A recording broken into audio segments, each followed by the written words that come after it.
find a life. At the party, ignored by the brass, I start getting to know the ordinary NBC office workers in sales and marketing and affiliate relations that I'll be working with, and I find they have all seen the pilot in internal screenings and they love it. They get it. They have their own Michael Scotts to deal with, and they give me reassurance that we're not crazy. This show is special and deserves its break. I wait in line to thank Jeff Zucker for the 5 episodes. He pulls me in for a quick handshake before moving on to someone else, muttering only, "Okay, Greg, I'm giving you a chance. Don't fuck it up." Are you still reading? If so, you must have an interest in backstage stories about our show.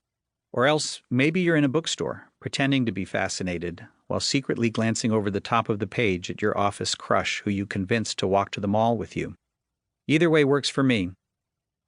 I have a lot of backstage stories about The Office, beginning in 2002 when my agent sent me Season 1 of the Brilliant British Show on VHS tape to consider adapting, and going through turning in the final cut of our series finale, which reunited the team with our adored number 1, Steve Carell. As the showrunner for most of the run, I selected which stories we told from hundreds of ideas pitched, which scenes or lines made it into the script, and which actor improvs or moments filmed made it into the cuts. That means my brain is stuffed with all the false starts, weird clunkers, and paths not traveled. I think one of Michael Scott's funniest talking heads was a long rant about his shower curtain and a novelty gift bull penis that he uses to hold his shampoo. That never made it out of the writer's room for good reason, but we laughed for hours in Season 2, wording it every which way. Working on the show was fun, which you would hope would be the case making any TV comedy, but often isn't. To guide us with tone, I wrote 3 words on index cards and taped them to my computer. Original, funny, poignant. The famous Netflix algorithm has 3 different words for the show: witty, sitcom, comedy, which is basically saying funny, funny, funny. Good job, robot. When I think about our cast and crew, the words that come to mind are talent, passion, love. They had mad skills, they cared deeply about every detail, and they supported each other. I made 2 early decisions that contributed to the behind-the-scenes spirit of the show. The first was blurring the lines between people's jobs. Writers acted, actors wrote, editors directed. I asked the accountants their opinions on the edits, and I listened to story feedback from prop master Phil Shea or set painter Shelley Adagian. The second was finding a tiny lot for us in the middle of nowhere instead of renting stages at a Hollywood studio with a lot of other shows. I mostly wanted a real building and parking lot to shoot exterior scenes, but the best part turned out to be that every day of production, the cast and crew ate lunch together.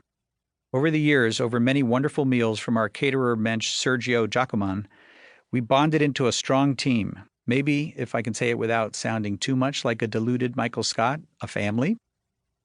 Steve was the dad who went to work every day and provided for us, brought home the bacon with his unique talent, and was the moral center, the pillar of integrity.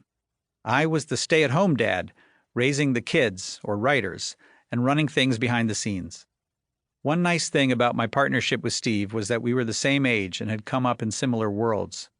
While most of the cast and writing staff were younger and hipper, our references and instincts worked great for Michael, like the late 80s SNL sketches we remembered verbatim that made the others scratch their heads. Steve accessed his humanity to make Michael a lovable character despite his flaws. I gave the writers ideas for Michael's stupidity just by being their boss. Like the time Mindy was depressed about a relationship breaking up, and I asked to hold her cell phone and pretended to call her ex as a joke. Halfway through, I blundered and connected, and then panicked and hung up as she watched in mounting horror. No wonder she could write Pam so well. Many times, the real experiences we had in our production office went straight into the show. Jen Salata made a game out of the bouncing DVD icon screensaver on a TV. Boom, cold open. That's how a writer's room is supposed to work. But sometimes it's more random. Staff writer Caroline Williams was anxious that her grandmother was going to watch her first episode, Phyllis's Wedding, so to tease her during the rewrite, we pretended to put in a fart joke. But fart jokes are powerful magic, and as writers will, we fell in love with it, and pretty soon the joke had put down roots and couldn't be dislodged. Sorry, Granny Williams. Once we even put in stuff that made no sense whatsoever, as when BJ and Mike Schur had an intense conflict in the room over a long-sleeve T-shirt. It is memorialized on screen by Ryan asking, "Will I be too warm in a long-sleeve tee?" in the episode Safety Training. This line